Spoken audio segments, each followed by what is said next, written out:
Lo tahu nggak, lebih dari 800 tahun lalu, ada seorang anak kecil yang ayahnya dibunuh dan keluarganya diusir. Bahkan nyaris mati kelaparan. Bertahun-tahun kemudian, anak itu kembali dengan pasukan kuda dan menaklukkan setengah dunia. Namanya Genghis Khan.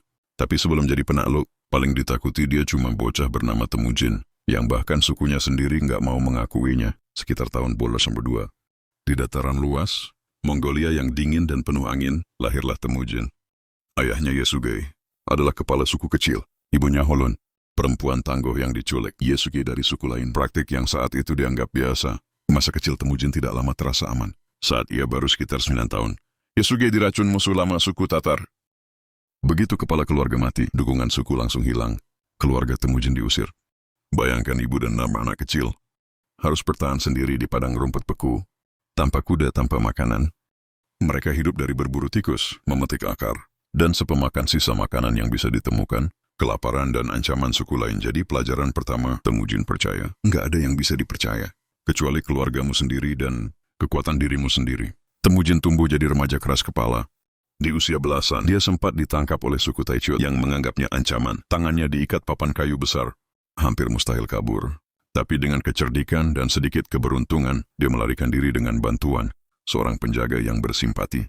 Pelarian itu jadi titik balik. Temujin sadar bahwa politik di padang rumput bukan cuma soal kekuatan fisik, tapi juga soal jaringan pertemanan dan balas budi.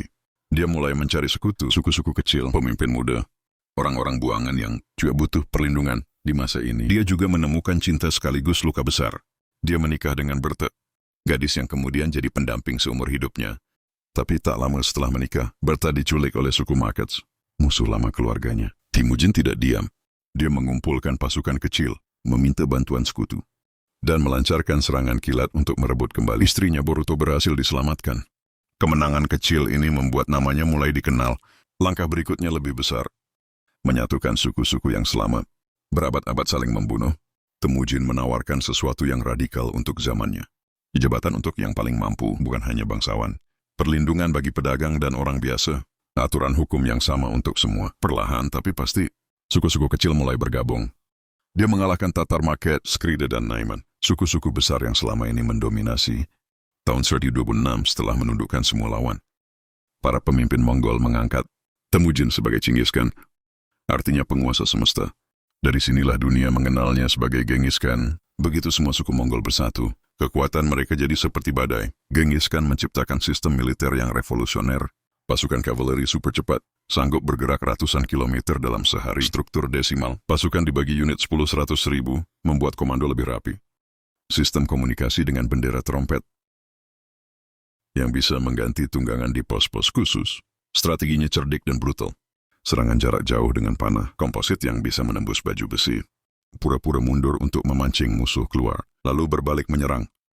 Menggunakan intelijen, mata-mata peta, bahkan propaganda. Dalam 2 dekade, Genghis Khan menaklukkan wilayah yang hari ini mencakup Cina Utara dan Asia Tengah dan Persia, bahkan Eropa Timur sampai gerbang Hungaria totalnya.